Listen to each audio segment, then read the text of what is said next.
Walkabout. Pregnant Meghan and beaming Harry set sail for the first official engagements of their tour to Australia, touring Sydney Harbour, meeting animals at a local zoo and wowing the crowds hours after revealing their baby Joy. The Duke and Duchess of Sussex couldn't hide their delight as they stepped out on the first official engagements of their tour to Australia this morning, hours after revealing their joyous baby news. The beaming couple enjoyed a packed day of engagements, which included being introduced to their koala namesakes and a stud of a short-legged echidna, as they admired the so-cute wildlife of Taronga Zoo. After the short tour, the Duke and Duchess went to unveil a plaque commentating the opening of a research center. Departing, the couple were treated to a ride in a gondola, giving spectacular views over Sydney Harbour and allowing a glimpse of other animal enclosures, including a curious baby elephant, below. After the Duchess changed into flat shoes, they walked the short journey down a ramp and out of the zoo, catching a ferry, made private for the occasion, to the Sydney Opera House surrounded by armed security. At Taronga Zoo, the couple were invited to stroke two koalas and their joeys, who were named Harry and Meghan in honor of the royal wedding in May.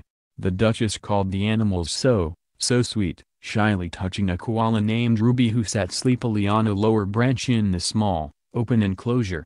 The Duke was more forthcoming, reaching to pet the koala with the encouragement of keepers, and admiring their healthy coats and quizzing keeper Susie McNamara about their diet and sleeping habits.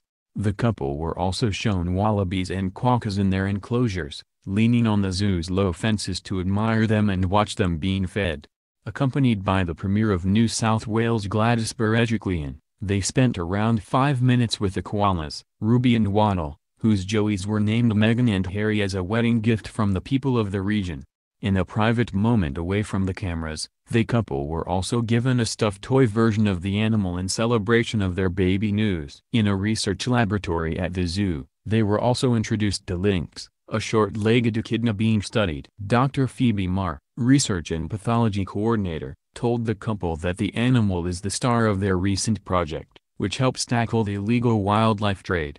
Showing them the ID tags, Michelle Shaw, wildlife nutritionist, said he is a breeding male, joking, "He's kind of a stud, he's had 2 babies." The Duke seemed concerned about the animal's well-being in a room full of cameras, asking of its nose, the snot, "Is that a good thing or stress?" "It's okay, he's drooling out of excitement," the scientists told him. "And he's just been fed." After being invited to pet the echidna, the Duchess tentatively stroked its spines, which are used to track the animals and monitor their diet.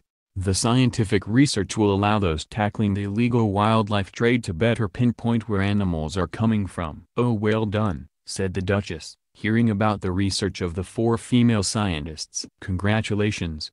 That's really impressive." Earlier, the mother and father-to-be were at Admiralty House, the official Sydney residence of the Governor-General of Australia, where they are staying for the first few days of their marathon 16-day Commonwealth trip. The couple were formally welcomed to Australia by His Excellency General the Honourable Sir Peter Cosgrove and his wife, Lady Cosgrove, on the lawns of the historic building, which offers spectacular views across Sydney Harbour.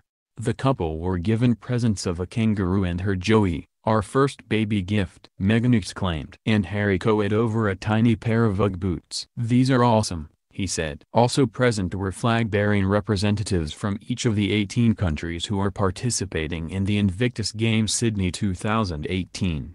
Harry's inspirational competition for injured service personnel, which he will formally open at the weekend.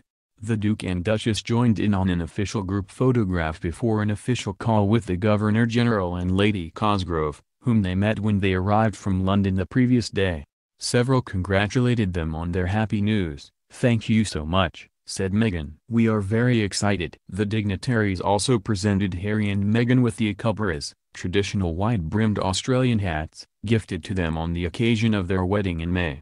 Admiralty House is the official Sydney residence of the Governor-General of Australia, the Queen's official representative in the country of which she is still head of state. It is located in the suburb of Kirribilli, on the northern foreshore of Sydney Harbour. Its name originated from the fact that it served as the residence for the Commander-in-Chief of the Royal Navy's Australia Squadron from 1885 to 1913 MF. The couple started by walking down the veranda to view the flags of each of the Invictus countries taking part. When congratulated by the media on their happy news, Harry smiled shyly and said thanks. They also accepted good wishes from dignitaries including the Premier of New South Wales, the Hon Gladys Berejiklian MP. "Thank you, that's very kind," said Meghan. The couple posed for a photograph on the croquet lawn with the Governor-General and his wife with the magnificent backdrop of Sydney Opera House behind them. The Duchess, who hasn't been to Australia before, marveled at the view. The foursome were then joined by the Invictus representatives for another group photograph and chatted with them for a few minutes before walking into the house to sign the visitor's book. Harry sat down first, followed by Meghan, and the prince watched on proudly as his wife, a former calligrapher, signed with a flourish. Inside the mansion's sitting room, the couple immediately spied a large cuddly kangaroo sitting on the table with, appropriately, a joey in its pouch. They laughed as they saw it, Meghan exclaiming, "That's so cute, our first baby gift." "There you are," said Sir Peter, as Harry leant forward to examine the joey. "And this is your second," the Governor-General continued, as his wife handed the prince a pair of tiny Ugg boots. "Very Australian Ugg boots," said Lady Cosgrove. "These are awesome," said Harry as he posed for the cameras, holding them. The couple were also handed a pair of traditional Australian wife-brimmed Australian Cubbers hats as a belated wedding gift. "When you go to Dubai you'll see some of these," said Sir Peter. "Thank you so much," said Meghan. The four then sat down for a half-hour official meeting. "Your Royal Highnesses, welcome to Australia," said Sir Peter. "May we on behalf of all Australians congratulate you both on the announcement that you are expecting a baby. We are delighted, it's amazing, and I know that the people who are already excited to see you will just be enthralled by the fact of this wonderful news." After thanking him, Harry said, "Thank you very much for having us and letting us stay in your wonderful house. And thank you very much for organizing the weather. Let's hope the rain stays off." The royal couple arrived on Monday on a Qantas A380 flight from London via Singapore, and touched down at Sydney Airport to be greeted by hundreds of supporters. Meghan, wearing skinny black pants and a black, burgundy-trimmed coat, was smiling and clutching folders, while Harry gave a thumbs-up to bystanders. The couple is due to spend a week in Australia, the Duchess of Sussex's first ever trip down under, before jetting to Fiji on October 23 where they will spend 2 days. On Sunday, October 28 they will cross the Tasman Sea to New Zealand, visiting Wellington, the AWOL Tasman National Park, Auckland and Rotorua before heading home on Wednesday, October 31. The announcement of the pregnancy confirmed weeks of speculation from royal watchers about why Meghan was not joining Harry on his Sydney Harbour Bridge climb set for Friday. Sydney's weather is expected to be drizzly and cool on today, with showers forecast for most of the week. This won't be the first time Harry has had to brave the rain in Sydney. Last year, he made a whirlwind visit to cast his eye over the Invictus Games preparations, where he charmed his fans during torrential rain. The tour coincides with the Games, which start in Sydney on Saturday. The sporting event, founded by Harry in 2014, gives sick and injured military personnel and veterans the opportunity to compete in sports such as wheelchair basketball. Harry and Meghan will attend the Games opening and closing ceremonies. In all, they have 76 engagements scheduled over 16 days in Australia, Fiji, Tonga, and New Zealand. The royal couple's visit comes 6 months after Harry's father, Prince Charles, made his 16th official visit to Australia, primarily to open the 21st Commonwealth Games at Gold Coast City in Queensland. He couldn't be happier. Prince Harry is an emotional wreck but in a good way, say insiders after he and Meghan announced they're expecting the baby he's wanted for a long time.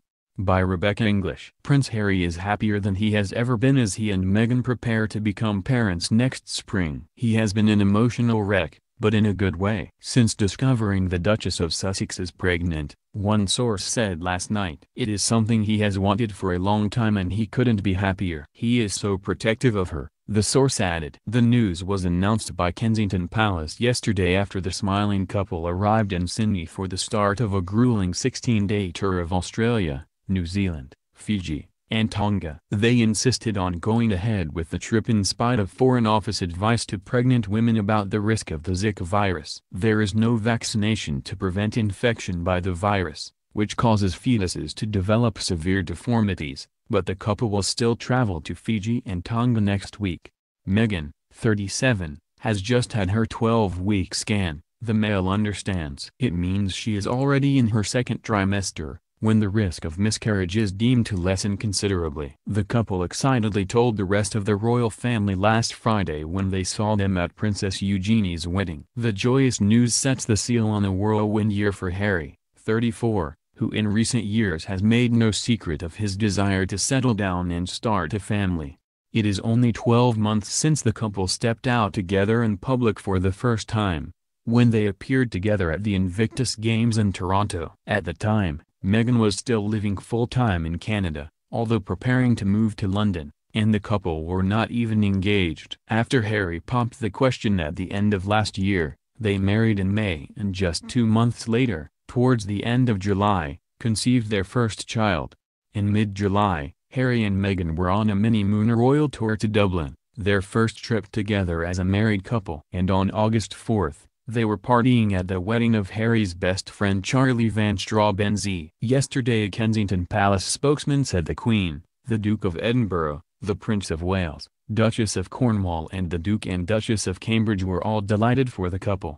They were able to share their happy news with the royal family in person at Friday's wedding, said an aide, which may have accounted for their low-key appearance at the nuptials. A friend added, they didn't make a grand announcement but had conversations with their family and friends and told them their news. Meghan is said to be in good health and has not had to cancel any public appearances because of her pregnancy, unlike the Duchess of Cambridge who sadly suffered from hyperemesis gravidarum, a several form of pregnancy-related sickness. Her pregnancy is likely to be monitored closely, however, as by the age of 35 any woman expecting a baby is technically classed by doctors as a geriatric mother.